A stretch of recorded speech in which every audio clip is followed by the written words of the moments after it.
TP-Link TLWR820 adalah router nirkabel yang bekerja pada standar IEEE 802.11n dan B dan G dengan kecepatan nirkabel hingga 300 Mbps pada pita frekuensi 2,4 GHz.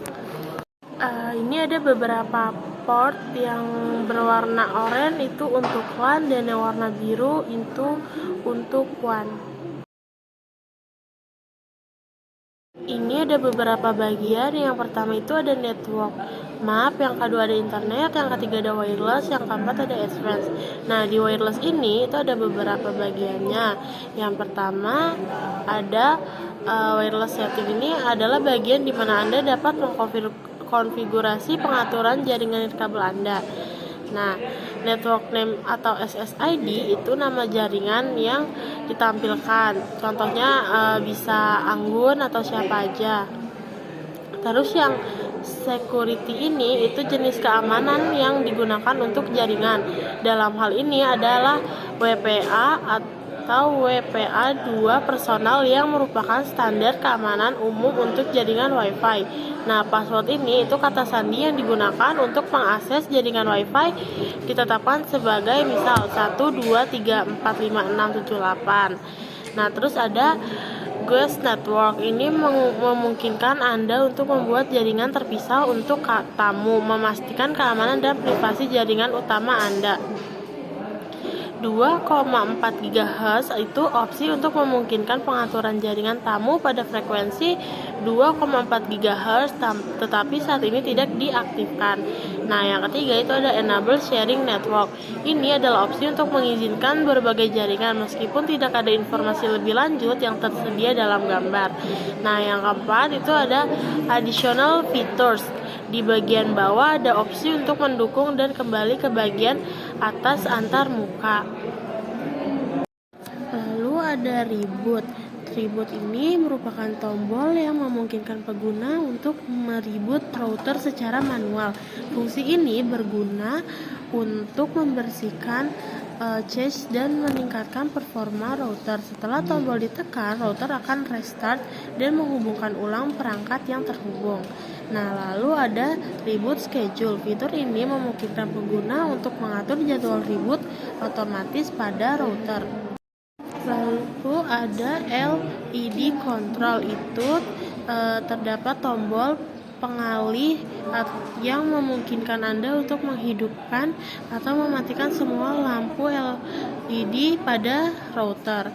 Lalu ada night mode. Fitur ini memungkinkan pengguna untuk mengatur agar lampu LED otomatis mati pada periode waktu tertentu, biasanya di malam hari, sehingga tidak mengganggu. Yang pertama itu ada backup. Backup ini merupakan tombol yang memungkinkan untuk menyimpan pengaturan router saat ini ke dalam sebuah file. Yang kedua itu restore. Itu kamu bisa memulihkan pengaturan router dari file cadangan yang sudah ada. Yang ketiga itu ada factory default restore. Tombol ini digunakan untuk mengembalikan semua pengaturan router ke pengaturan awal pabrik. Di advance itu ada diagnostic tools. Anda dapat memilih alat diagnostik yang ingin digunakan seperti ping, terus ada juga IP address atau domain name. Ini itu tempat untuk memasukkan alamat IP atau nama domain yang ingin diuji konektivitasnya. Lalu ada juga ping packet number. Ini menentukan jumlah paket ping yang akan dikirimkan dalam pengujiannya. Terus yang terakhir itu ada ping packet size. Ini menentukan ukuran paket data yang akan dikirim dalam byte. Pertama-tama siapkan access point, lalu kita colok dulu nih. Nah, kita colok kan. Habis itu kita colokin ke access point-nya. Kita berdiriin antenanya. Nah, terus kabel yang ini itu kita sambungin ke komputernya.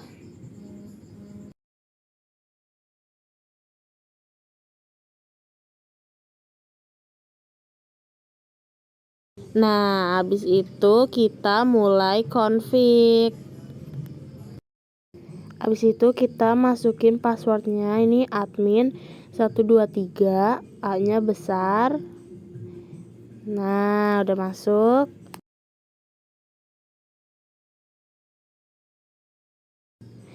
Nah, habis itu kita ke wireless.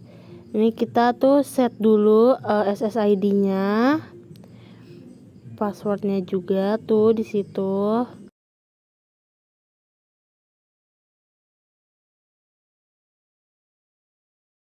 Habis itu kita ke advance, terus ke wireless setting. Habis itu kita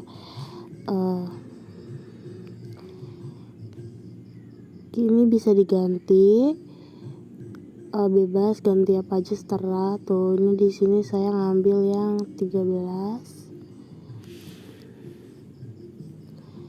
Ganti lagi boleh. Terus habis ini semua udah disetting benar, kita save.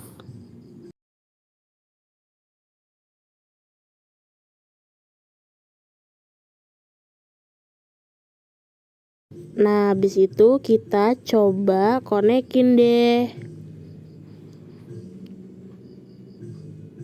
Nah, kita cari dulu yang punya kita nih, udah ketemu. Terus kita konekin deh.